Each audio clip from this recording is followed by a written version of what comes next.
ഗുരുതരമായിട്ടുള്ള ഒരുപാട് കാര്യങ്ങൾ ഉന്നയിക്കുന്നു സിമി റോസ്ബെൽ ജോൺ.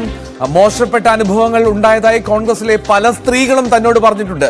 ഒറ്റയ്ക്ക് പോകുന്ന സ്ത്രീകളോട് മോശമായി പെരുമാറുന്ന സാഹചര്യമാണ് ഇപ്പോൾ കോൺഗ്രസിൽ ഉള്ളത് എന്നും സിമി റോസ്ബെൽ ജോൺ ആരോപിച്ചു.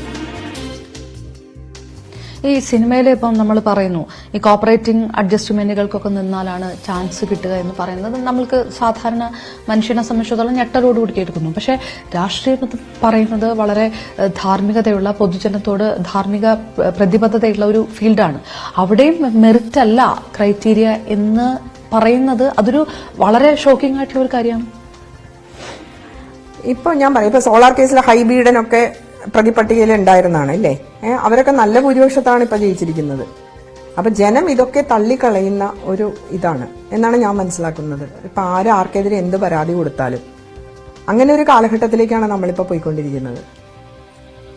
ഈ ഇത്തരം കാര്യങ്ങൾ ഒരുപക്ഷെ നേരിട്ട് അങ്ങനെ അനുഭവമുള്ള ആൾക്കാർ അത് ഷെയർ ചെയ്തിട്ടുണ്ടോ? ഷെയർ ചെയ്തിട്ടുണ്ട്. അത് ഏത് തരത്തിലുള്ള അനുഭവങ്ങളാണ്? മോശമായിട്ട് പെരുമാറിയിട്ടുണ്ടെന്ന് പറഞ്ഞവരുണ്ട് എന്നോട്. അപ്പം ഞാൻ എപ്പോഴും പറയാറുള്ളത്, നിങ്ങൾ പോകുമ്പോൾ എവിടെ പോകുമ്പോഴും, ഇപ്പൊ ഫിലിം ഫീൽഡിലാണെങ്കിൽ ഒരു ഡിസ്കഷൻ ഹോട്ടൽ മുറിയിലേക്ക് തനിച്ച് ചെല്ലുണ്ടല്ലോ, കൂടെ ആരുമായിട്ടെങ്കിലും പോകല്ലോ, അപ്പൊ ആരും കയറി പിടിക്കാൻ വരില്ലല്ലോ. അങ്ങനെയുള്ളൊരു അഡ്വൈസ് ഒക്കെയാണ് ഞാൻ സാധാരണ കൊടുക്കാറുള്ളത്. ഇപ്പൊ നമ്മൾ നല്ലതായിട്ട് നമ്മുടെ ശിരസ് നമ്മൾ ഉയർത്തി നിന്നാൽ നമ്മുടെ ശിരസ് എന്നും ഉയർന്നു നിൽക്കും. ഒരു സ്ഥാനമാനങ്ങളുടെ പിറകെ പോവാൻ വേണ്ടിയിട്ട് വിട്ടുവീഴ്ച ചെയ്യരുത് എന്ന് ഞാൻ പറഞ്ഞിട്ടുണ്ട്. അങ്ങനെ വിട്ടുവീഴ്ച ചെയ്യുന്നവരുണ്ടോ ഫീൽഡിൽ? ഉണ്ടായിരിക്കാം.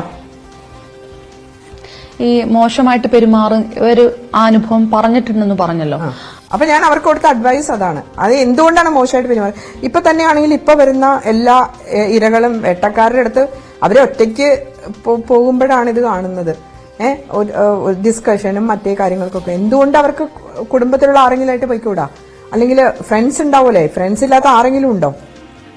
ഇപ്പൊ ഞാൻ ട്രിവാൻഡ്രത്ത് എപ്പോൾ പോയാലും എൻ്റെ കൂടെ ആരെങ്കിലും ഉണ്ടാവും. ഇപ്പൊ ഞാൻ ഒറ്റയ്ക്കും സംസാരിച്ചിട്ടുണ്ട്. പക്ഷെ നമ്മളുടെ അടുത്ത് ആരും അങ്ങനെ പെരുമാറുന്നില്ല.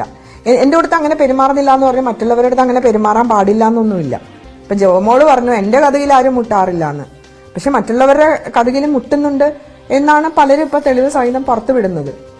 ഇല്ലേ? ആ അനുഭവം രാഷ്ട്രീയത്തിലുണ്ട്. അത് സിമി റോസ്ബെൽ ജോൺ എന്ന നേതാവിനോട് മറ്റ് സ്ത്രീകൾ പറഞ്ഞിട്ടുണ്ട്.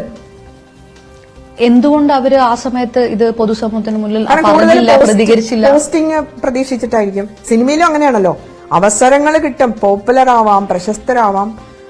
ഇല്ലേ?